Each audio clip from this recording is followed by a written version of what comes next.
कुंज विहारी जय राधा माधवा कुंज विहारी जय गोपीजन वल्लभा गिरिवरधारी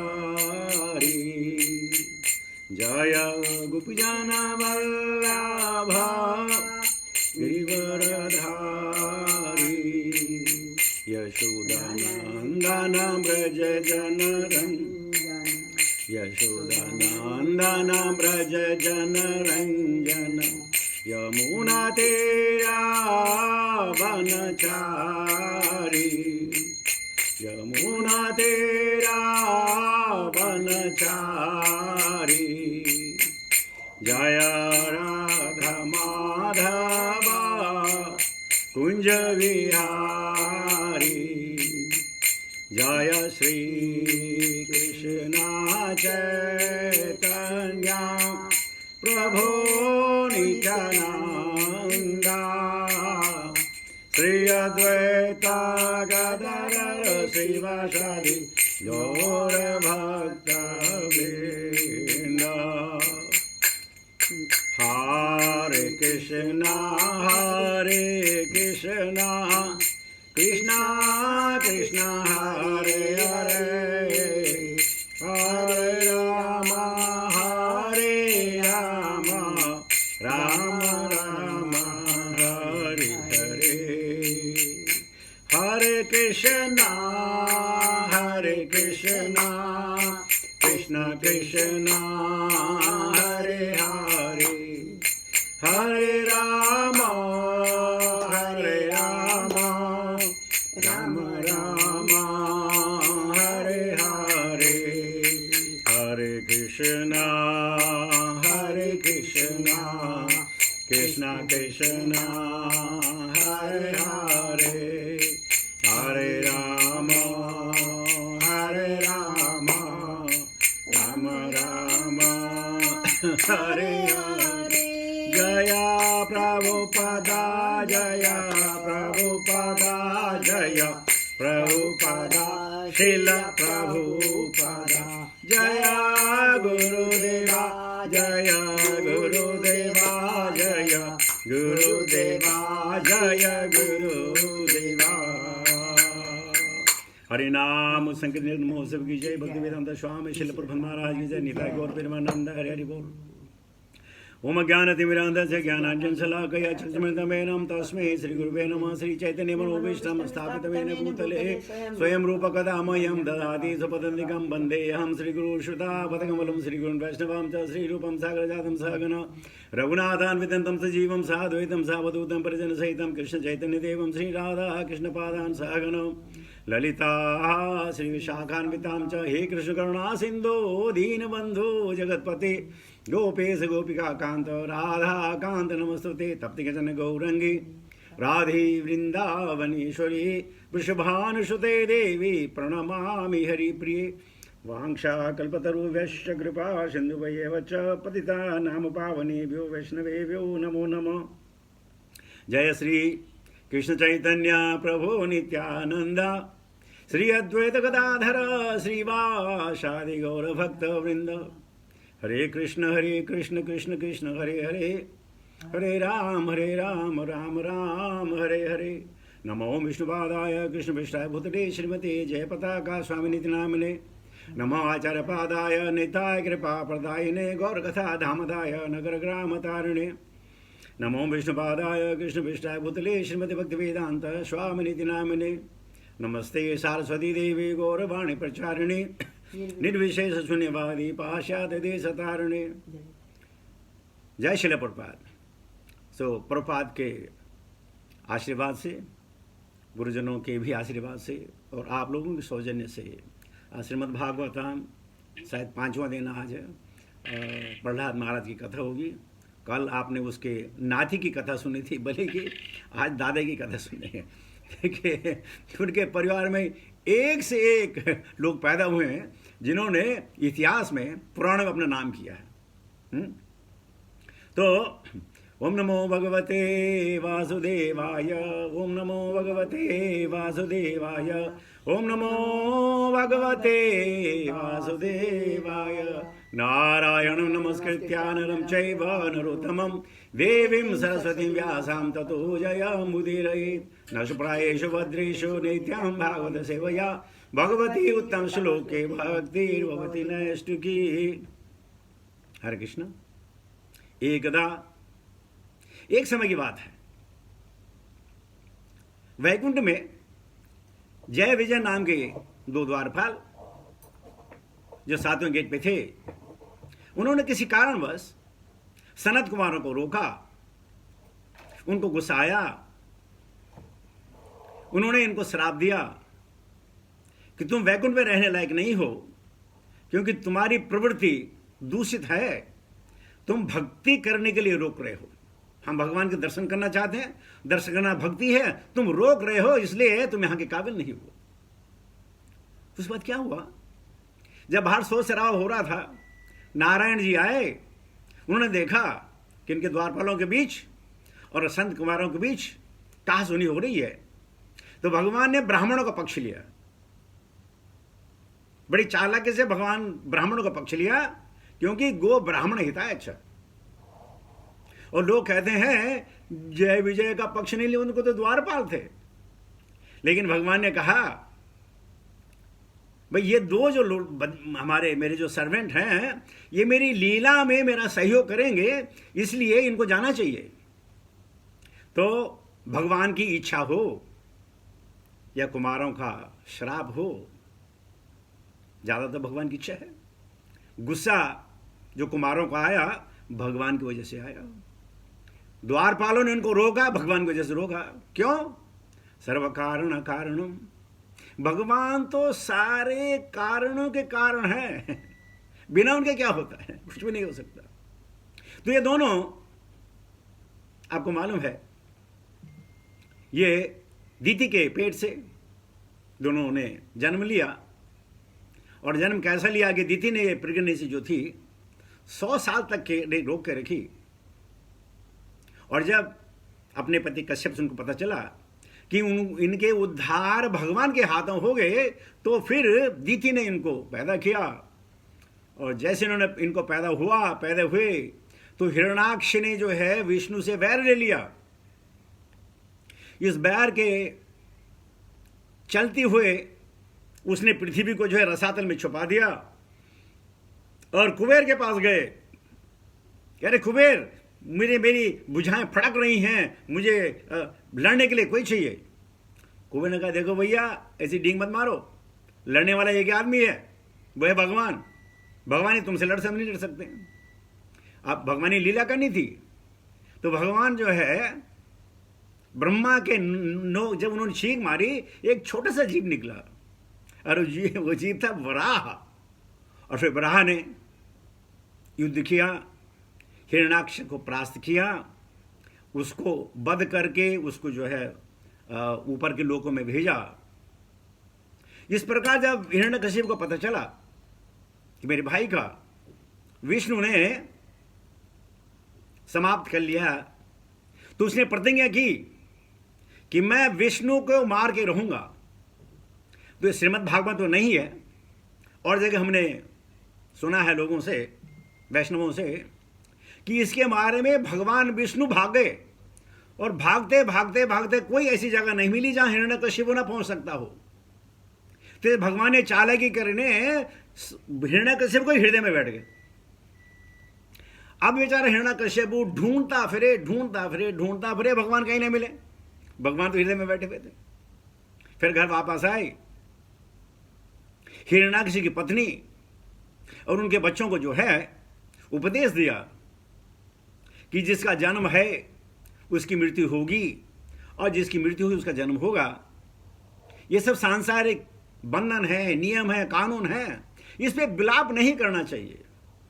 हम थोड़े दिन के लिए आए हैं और अपना कार्य करके अपनी इंद्रिय तृप्त करके चले जाएंगे। बहुत शानदार प्रवचन किया, लेकिन जो प्रवचन कर रहा था उसके दिल में ललक थी कि भगवान विष्णु को कैसे मारा जाए, खत्म कर दिया जाए। अब पता चला कि बिना एक्स्ट्रा पावर के कुछ नहीं होता, पावर चाहिए। अब पावर के लिए कहां जाए? विष्णु से तो दुश्मनाई थी, और अगर दुश्मनाई होते तो विष्णु उसको पावर क्यों देते? भाई का वध किया था। तो उन्होंने ब्रह्मा जी का चयन किया और कई 100 साल तक, यानी मोर देन 100 ईयर्स उन्होंने तपस्या की। ऐसी घोर तपस्या की कि उसके बदन के जो हैं सारे मांस खत्म हो गए, खाली अस्थि पंजर रह गया। और तब जाके ब्रह्मा जी आए। इससे पहले थोड़ा आगे चले जाऊं,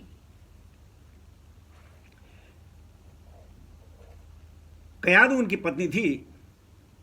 कयादु से कहा कि देखो, मुझे अपने भाई का बदला लेना है और मुझे जो है तप के लिए जाना है, तो मुझे जंगल जाना है,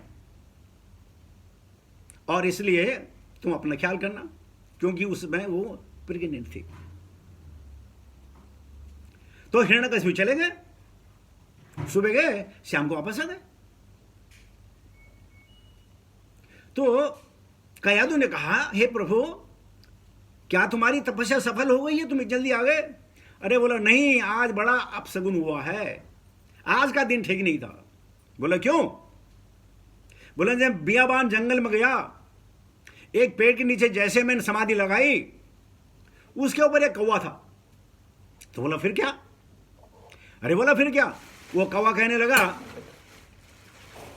मेरे तप को भंग करने के लिए वो कहने लगा, नारायण नारायण नारायण, हरे नारायण नारायण नारायण, श्रीमन नारायण नारायण नारायण, बद्री नारायण नारायण नारायण। कयादु ने जब भगवान का नाम सुना तो गदगद हो गई, लेकिन ये असमंजस से हो गई कि क्या इनको पता चला कि भगवान नारायण सब कुछ है। खैर, जब शयन कक्ष में गए, कहा मैं कल सुबह फिर जाऊंगा और मैं अपने तपस्या पूरी करके जो शक्तियां हैं वो लेकर के भगवान विष्णु को खत्म करने की मैं ठान रखी है। तो कयादु बिस्तर में आती है, अपने पति के पैर दबाती है और कहने लगी, प्रभु, अगर आप नाराज ना हो तो सच बताएं कि आज हुआ क्या? अरे बोला, तेरे को बताए ना? बोला, नहीं, स्त्री हूं ना, भूल जाती हूं। तो क्या हुआ? अरे बोला, जब मैं वहां बैठा, जैसे मैंने जो है आसन लगाया तो कौवा बोलने लगा, श्रीमन नारायण नारायण नारायण, हरे नारायण नारायण नारायण, बद्री नारायण नारायण नारायण।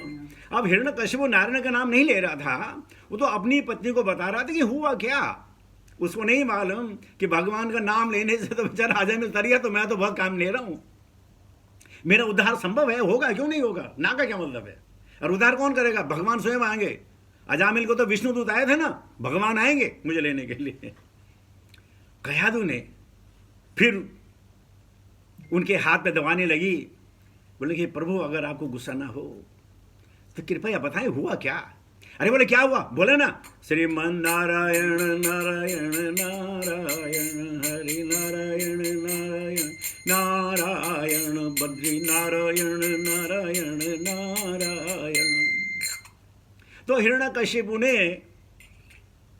तप करने से पहले खूब हरि नाम किया, और कयादु के पेट में जो गर्भ था उसने भी नारायण का नाम सुना, और तब ये चले गए, तपस्या करने चले गए। लंबी तपस्या थी। अब यहां इंद्र को पता चला, जो दैत्य है, इंद्र को सबसे पहले प्रॉब्लम होती है कि वो जो है मेरा शासन छीन लेगा। तो क्या करते हैं, इन जो दैत्य हैं इसके वंश का उन्मूलन करते हैं। हमें मालूम है कि ये प्रसव इसके पेट से है, तो इसको कयादु को उठा करके, अब हिरण्यकशिपु आएगा नहीं और कोई देवता कोई जी सकता नहीं है, तो उठा करके जैसे बच्चा पैदा हुआ इसको बच्चे को मार देंगे। तो इंद्र ने अपने साथियों के साथ कयादु का किडनैप किया, और जब वो आकाश मार्ग से जा रहे थे, अचानक कहीं से देव ऋषि नारद आ गए। अहो देव ऋषि धन्योयम यत्कीर्तिम सरांग धन्मनः गायान मा ध्यान इदं तत्र रमयन्ति आतुरम जगत। नारायण कर जा रहे थे। इंद्र को पूछा कौन है? बोले देव ऋषि, आपसे क्या छुपा, आपको मालूम है ये हिरण्यकश्यप की पत्नी है, इसके पेट में गर्भ है और हमें मालूम है कि ये जो गर्भ है ये भी असुर होगा और इसकी हम हत्या करेंगे। नारायण ने कहा नहीं, तुम ऐसा नहीं कर सकते हो। किसी स्त्री को, किसी बच्चे को मारना पाप है, चाहे वो पाप जो है बीज ही क्यों ना पाप ही हो, आप उसको नहीं मार सकते, क्योंकि जन्म मृत्यु भगवान के हाथ में है। तो फिर उसने कहा मैं क्या करूं? बोला ठीक है, मेरे आश्रम में इसको ले लो।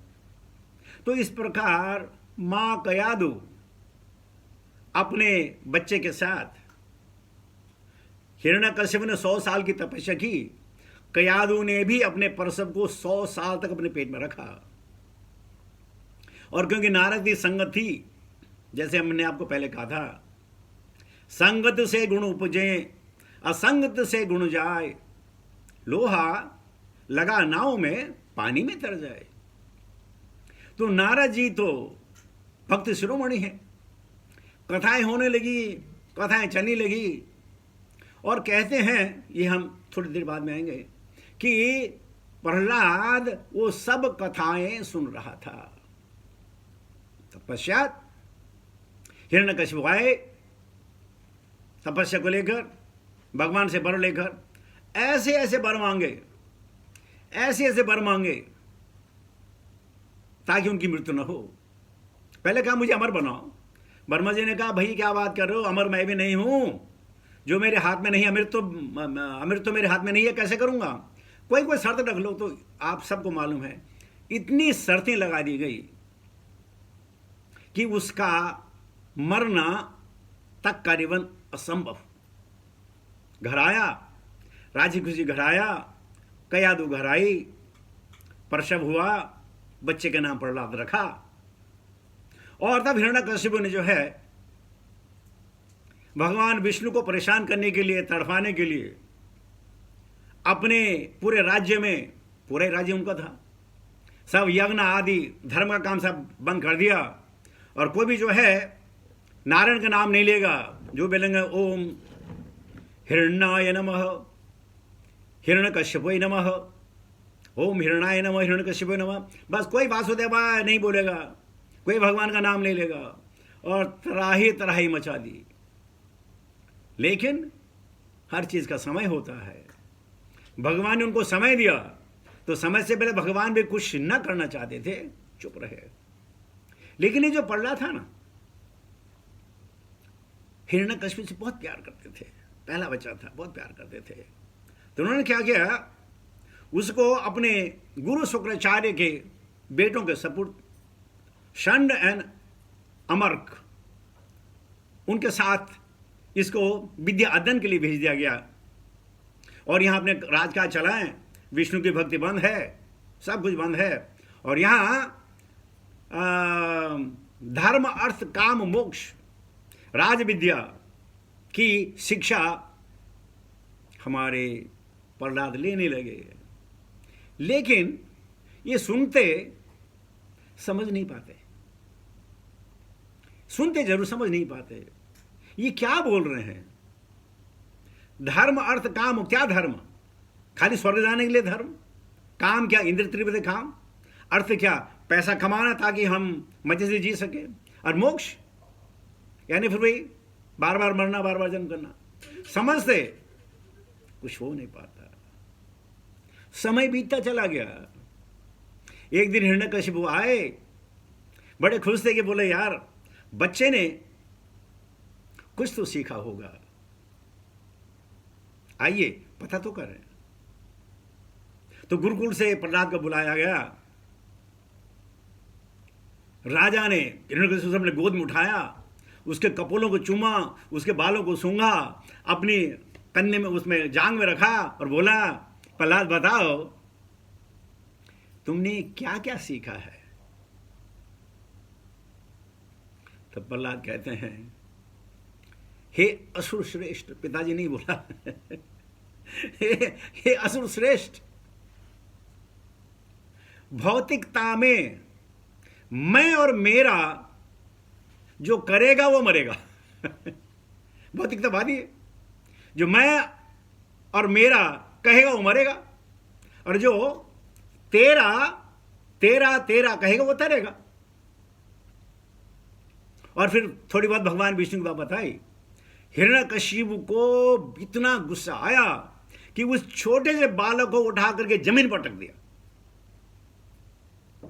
कि जिस दुश्मन के लिए मैंने अपने जान जोखिम में लगा दी, ये कर दिया, जिसको मारने में तड़प रहा हूं, और वो उसका गुणगान कर रहा है। सब जो है हिरण्यकश्यपाय नमः कर रहे हैं, ये बच्चा विष्णु की बात कर रहा है। पटका, जोर से पटका, बुलाया, सन नमर को बुलाया, उनका कहा ब्राह्मण होते हुए हमसे झूठ करते हो, धोखा देते हो, हमारे पैसों पे पलते हो, और हमसे जो है तुम गलत काम कराते हो।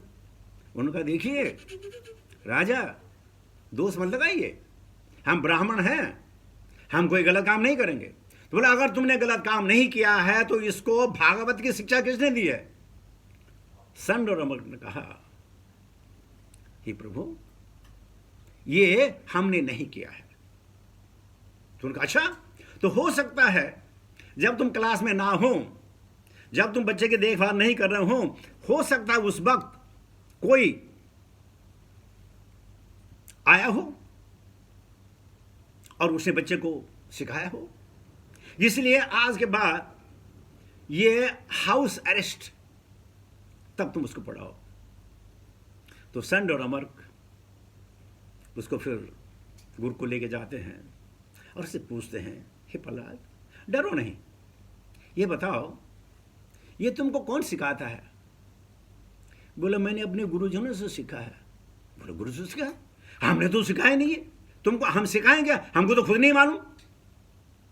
जब हमको खुद नहीं मालूम तो हम तुमको क्या सिखाएंगे? तुम बोलते गुरुजनों ने सिखाया।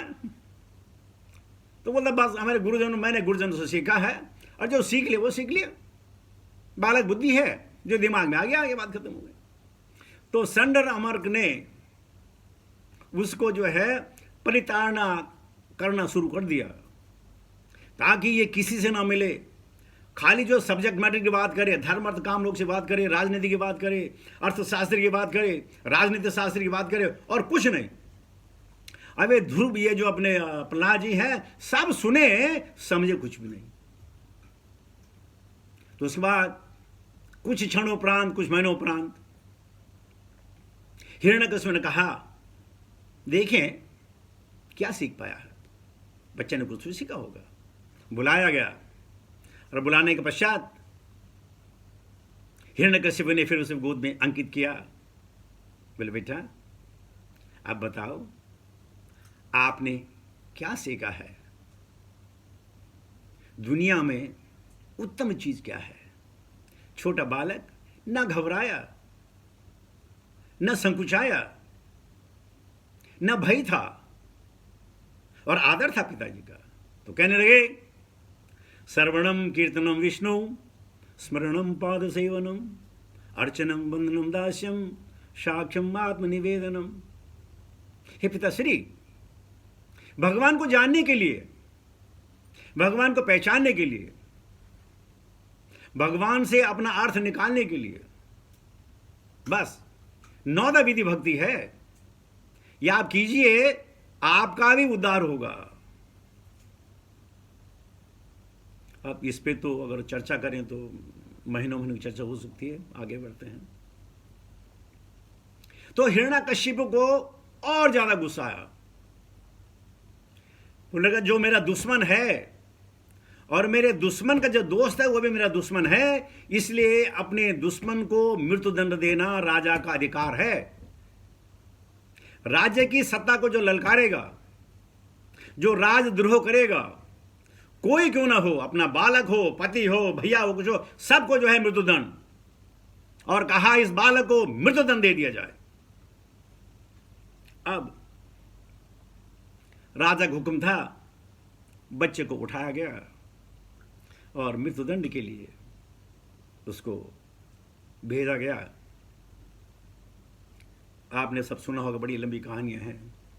भालों से प्रहार किया गया, सांपों के बिल में उसको बंद कर दिया गया, पहाड़ से नीचे फेंका गया, हाथियों के नीचे उसको कुचला गया।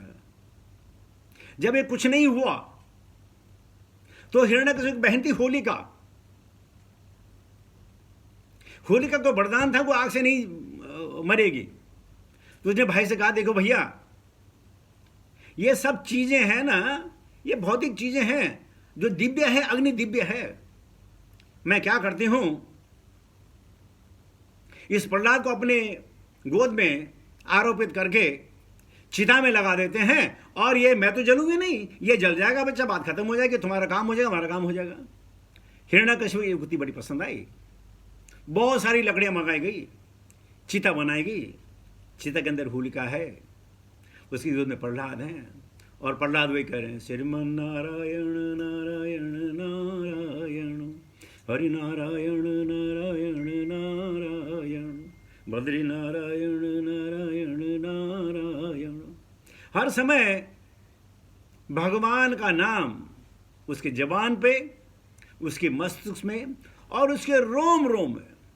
अब वहां जब बड़ी भीड़ हो गई कि आज उत्सव है, क्या उत्सव है कि हिरण्यकशिपु का सबसे बड़ा दुश्मन आज मारा जाएगा।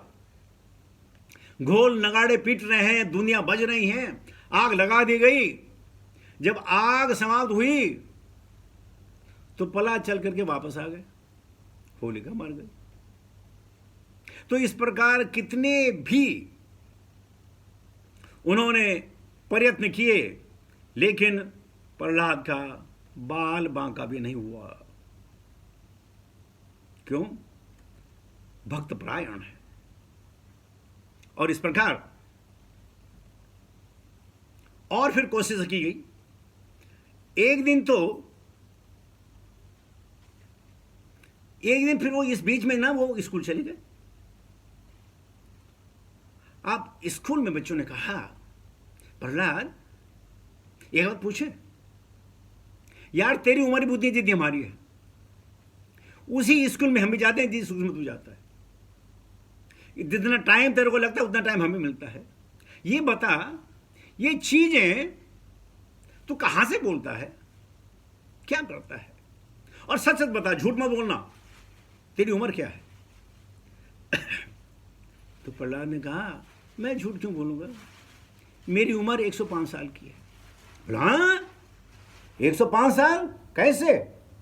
बोले 100 साल मदर के पेट में, उदर में, और 5 साल तुम्हारे साथ। और बोला फिर, बोला तब मैंने नारद मुनि जो भक्त शिरोमणि हैं उनके मुख से कहानियां सुनी हैं। तो बोलता, अच्छा हमें सुनाओ, क्या कहानियां सुनी है? अरे बोले, कहानी की बात छोड़ो, पहले मैं तुमको उपदेश देता हूं। तो प्रहलाद जी ने कहा उन अपने सहपाठियों को, कौमारम आश्रित प्रज्ञो धर्मान भागवताम यहा दुर्लभम मानुष जन्म तद अध्रुवम अर्धदम। अरे बच्चे सुनो, पहले सबसे पहले ये भगवत भक्ति छोटे से ही 5 साल की उम्र से ही शुरू कर देनी चाहिए। क्यों? दुर्लभम मानुष जन्म, ये मानव जन्म बड़ा दुर्लभ है, बहुत दुर्लभ है, और उसके ऊपर ये जो आंशिक है, क्षणिक है, ज्यादा देर नहीं रहता है। तो इस प्रकार मनुष्य जैसे ही पैदा हो तो कम से कम 5 साल की उम्र में, कौमार बोलते हैं 5 साल जब पूरे हो जाए, उसको भागवताम सुनना चाहिए, उसमें लिप्त होना चाहिए, नहीं तो अपनी आत्मा का विनाश।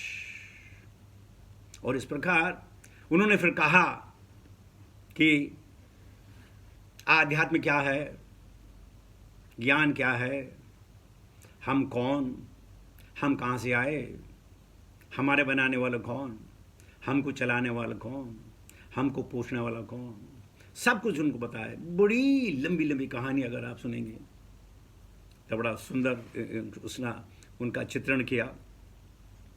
और फिर एक बार हिरण्यकशिपु परेशान कि अब कोई और उपाय करना चाहिए। और उपाय क्या? कि अगर ये कहता है कि भगवान सर्वत्र हैं, सर्व जगह हैं, तो इसकी परीक्षा लेनी चाहिए। तो एक बार एक असेंबली में हिरण्यकश्यप ने कहा, प्रहलाद बताओ तुमको कौन शिक्षा देता है, तुमको कौन पालता है, पोसता है, तुम्हारी बुद्धि को किसने वश किया है, कौन है वो?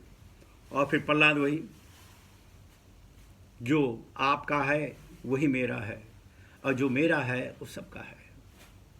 और इस पर हिरण्यकश्यप को और गुस्सा आया कि हो सकता है मेरा बच्चा पागल हो गया है, लेकिन उसको यह समझ में नहीं आया कि इतनी परिताड़ना के बाद भी, इतने उद्योग के बाद भी वो प्रहलाद को नहीं मार सका। क्या वजह रही होगी, इसमें उसने चिंतन नहीं किया।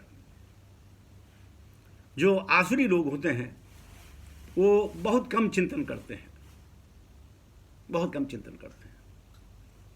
और हिरण्यकश्यप को मालूम था कि मैं तो अमर हूं, मेरे को कोई मार नहीं सकता है, कैसे मेरे को मारेगा?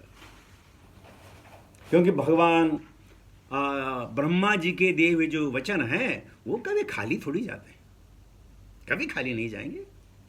और जो मैंने उनसे वरदान मांगे हैं वो ऐसे ऐसे वरदान है कि उनको कॉम्बिनेशन करना ब्रह्मा जी के लिए भी मुश्किल हो जाएगा, तो भगवान की बात छोड़ो। वो समझते थे भगवान जी, ब्रह्मा जी भगवान से बड़े हैं, लेकिन उस असेंबली में प्रहलाद आए, प्रहलाद ने वही राह अपनाया कि भगवान तो सब जगह है, हरि व्यापक सर्वत्र समाना, प्रेम ते प्रकटे से मैं जाना, मंगल भवन अमंगल हारे, बसहु दशरथ अजिर बिहारी, हरि व्यापक सर्वत्र समाना। इसमें मैं बात करता हूँ, पहले बता दूँ एक चीज। बहुत सारे लोग कहते हैं कि भगवान सब जगह हैं, तो मंदिर में जाने की क्या आवश्यकता है? जब भगवान सब जगह हैं, बिल्कुल सही है, गलत नहीं है, तो मंदिर में क्यों जाएं? तो आजकल बड़ी अच्छी चीज हो रखी है कोरोना की वजह से। जब हवा हर जगह है, ऑक्सीजन हर जगह है, तो सिलेंडर क्यों ले रहे? ऑक्सीजन का सिलेंडर क्यों ले रहे? हर जगह तो हर जगह। तो उनको आज उत्तर मिल गया होगा कि भगवान सब जगह है, मंदिर में विशेषकर वो अपने आशीर्वाद देने के लिए, लोगों के दुखों को हरने के लिए। कौन सा दुख? आप समझते होंगे ना कि डायबिटिक है, हाइपरटेंशन है, ये दुख थोड़ी है, ये तो दुख का इंडिकेशन है। दुख है जन्म और मृत्यु। तो भगवान की शरण में जो मंदिर में जाएगा, भगवान उनके दुखों का हरण कर लेंगे, उनको जन्म और मृत्यु के चक्कर से छुटकाएंगे। लेकिन हम क्या सकते हैं? बस माइग्रेन ठीक हो जाए, डायबिटिक ठीक हो जाए, हाइपरटेंशन ठीक हो जाए, ब्लड प्रेशर ठीक हो जाए, भाई यही चाहिए। ये तो इंडिकेशन है। तो प्रहलाद को जब उसके पिता ने कहा कहां है, उसने बोला सब जगह है, तो हिरण्यकश्यप से बहुत गुस्सा आया, ये लड़का पागल हो गया, कहां है? अब बड़ी असेंबली थी, अब सब लोग बैठे थे, अब हिरण्यकश्यप को बेइज्जती होने लगी कि मैं सबको कहता हूं कि बोलो हिरण्यक्षाय नमः है, और मेरा बेटा मेरी बात नहीं मानता है, तो आज मैं अपने हाथों से इसकी गर्दन उड़ाऊंगा। क्योंकि हो सकता है लोगों में ताकत ना हो सकता है लोग मेरे से धोखा कर रहे हो, कोई वजह हो, लेकिन आज मैं अपने हाथों से इसकी गर्दन उड़ाऊंगा। तो प्रहलाद को कहा, जो निर्भीक था, निडर था, न भय था, न कोई तृष्णा थी, न कोई आकांक्षा थी, न कोई चाहना था, तो कहा भगवान किधर हैं? पिताश्री, भगवान तो सब जगह हैं। देखने वाले की आंखें चाहिए। चरम चक्षु छोड़कर जो है ज्ञान चक्षु अगर हो जाए, शास्त्र चक्षु हो जाए तो भगवान आपको सब जगह मिलेंगे। लेकिन हिरण्यकशिपु को अच्छा तो क्या इस पिलर में भगवान है? जब सब जगह तो भगवान पिलर में क्यों नहीं होगा? तो हिरण्यकशिपु ने अपनी ताकत के अनुसार जो पिलर था, पिलर को क्या बोलते हैं? खंबा। जो खंबा था, महल का खंबा था, जोर से उसको मारा, घड़घड़ा की आवाज हुई, वहां नरसिंहदेव प्रकट हुए। नरसिंहदेव भगवान की जय। अब ये बड़ी गड़बड़ हो गई। भगवान जब आते हैं ना, अपने पिता को चुनते हैं, माता को चुनते हैं, भाइयों को चुनते हैं, बहनों को चुनते हैं। अब ये जो था ना, ये इमरजेंसी इनकारनेशन था। भगवान को नहीं मालूम था कि हिरण्यकशिपु कहेगा, प्रहलाद ऐसे कहेगा, तो ये इमरजेंसी इनकारनेशन हो गया। न माँ है, न पिता है, न कोई है, न आना है, न जाना है। तो जब हिरण्यकशिपु आए तो हिरण्यकशिपु ने अपने उनके सेवक की हिरण्यकशिपु उठाया, अपनी जांग में रखा और उसके शरीर का ऑपरेशन कर दिया। ऑपरेशन क्या ऑपरेशन था? उसके शरीर में जो थे ये विषय बढ़ चुका था, विषयों का नाश किया और उसको तारा। हिरण्यकशिपु उतर गए। एक वचन भगवान का पूरा हुआ कि 3 बार आऊंगा। तो ये हिरण्यकशिपु है। अजामिल के लिए तो विष्णु दूत आते, मैं आपको बता रहा हूं। यहां तो स्वयं भगवान आए। देखो कितने बड़े बड़े ये लोग थे, कितनी तपस्याएं थी इनकी, जहां भगवान को खुद आना पड़ा। और उसके बाद ये कथा आपको सब मालूम है, आगे चलता हूं। अब भगवान को शांत करने के लिए सब घबरा गए। ब्रह्मा जी पहुंच गए, शिव जी पहुंच गए, इंद्र जी पहुंच गए, वरुण पहुंच गए, सूर्य पहुंच गए, चंद्र पहुंच गए, सब लोग पहुंच गए। अब कहने लगे कि भगवान को शांत कौन कराएगा? उग्र नरसिम्हा भगवान बहुत गुस्से में है। तो किसी ने कहा ब्रह्मा जी को, तुम जाओ ना। तो जैसे ब्रह्मा जी ने एक पैर आगे रखा, हिरण्यकशिपु की भ्रुकुटी खुल गई और ब्रह्मा जी समझ गए कि जो है नरसिंहदेव कह रहे हैं कि ऐसा वरदान क्यों देता है कि मुझे इमरजेंसी इनकारनेशन लेना पड़े। अब मैं नहीं जाऊंगा भैया, मुझे तो डर लगी, मेरे से गलती हो गई, अनचाहे अनमन से मैंने बोल दिया। अब ये मांग रहा था, मैंने बोल दिया, मैं क्या करूं? भगवान ना बुलाते, अब भगवान ने बोले मैं क्या करूं? तो किसी ने कहा शिव जी आप जाइए, आप तो शांत हैं। बोला मैं शांत हूं, लेकिन ये मेरे को देख कर अशांत हो जाएगा, इसलिए नहीं जाता मैं। सब ने मना कर दिया। अब लक्ष्मी जी की बारी आई कि लक्ष्मी जी आप जाइए, आप शांत कीजिए। लक्ष्मी जी ने मना कर दिया, मैंने अपनी पति का ऐसा उग्र रूप नहीं देखा है, मैं उनको शांत नहीं कर सकती हूं। अब बेचारे प्रहलाद हाथ जोड़कर खड़े हैं, प्रार्थना कर रहे हैं। चिंतामणि प्रकर सत्म सुकल्प वृक्ष लक्षावृति सुरवीर विपालयन्तुम लक्ष्मी सहस्र शत संभ्रम सेव्यमानम गोविंदमादि पुरुषम तमहम भजामि।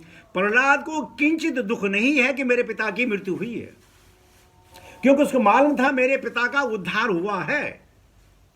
और जब तक इस शरीर में रहे थे, पाप कर्म करते रहे थे, मेरे भगवान कितने दयालु हैं, कितने दयालु हैं कि मेरे पिता का उद्धार किया। और स्तुति कर रहे हैं और हंस रहे हैं, कोई भय नहीं है। तो जब सबने तुम जाओ, और भगवान का जो है फिरोसियस रूप है, और ये प्रहलाद ना चले गए आराम से, भगवान पास चले गए। भगवान ने जब प्रहलाद को नजदीक आते देखा, उसको अपनी गोदी में उठाया, पैरों में रखा, उसका सिर चूमने लगे, उसके बदन पे सहराने लगे कि तेरे को मेरी वजह से इतने कष्ट सहने पड़े। तो कभी कभी भक्ति में ना अपमान होता है। बहुत सारी भक्ति में जो है दुख आते हैं, परेशानी आती है। हम कुंती की कथा कर चुके हैं, विपदा संतुतम शाश्वत। लेकिन भक्त वही जो ना घबरा है, ये तो भगवान का दिया है। अभी इतने सहनशील क्यों बने? क्या बात हुई कि सहनशील क्यों बने प्रहलाद महाराज? अब ये भागवतम श्रीमंत कथा नहीं है, भागवतम कथा नहीं है, मैं आपको जिस मैंने सुना है भक्तजन उनसे कहा कि जब जय विजय नीचे आ गए तो इन चारों भाइयों ने सोचा, कुमारों ने सोचा कि गलती हमसे तो हुई है, गलती हमसे हुई है, इसमें कोई दो राय नहीं है।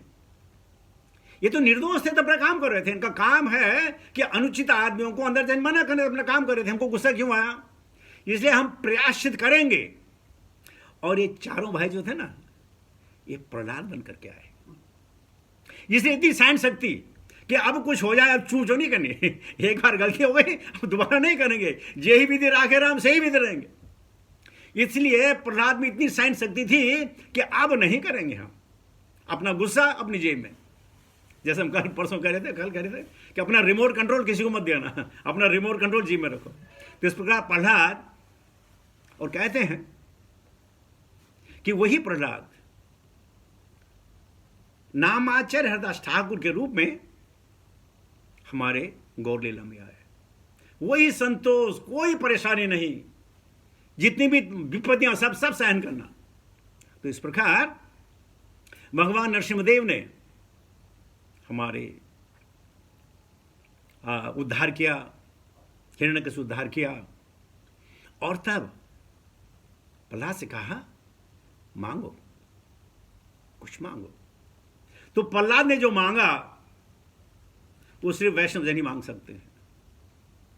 उसने कहा, हे प्रभु, मैं चाहता हूं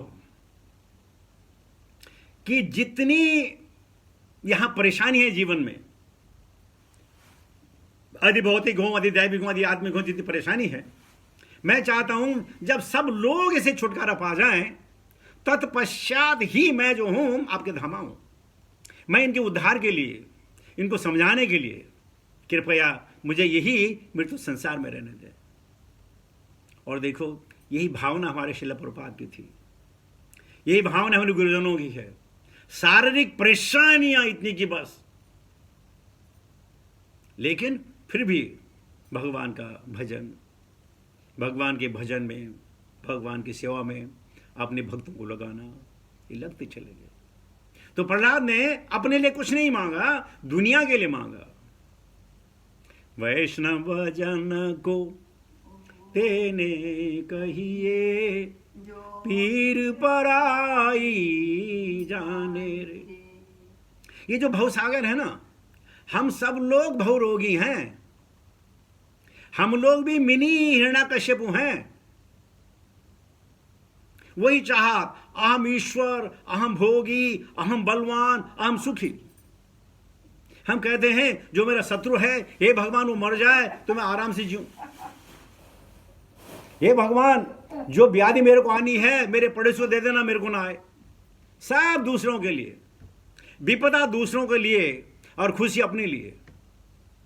लेकिन जो वैष्णव जन है, उनको मालूम है, राजा हो या रंक, भिखारी हो, मोटा हो या पतला, गोरा हो या काला, चाहे इस देश का उस देश का हो, ये जो जन्म मृत्यु जरा व्याधि का जो चक्कर है, ये युग युगांतर से चला आ रहा है और युग युगांतर तक चलता रहेगा।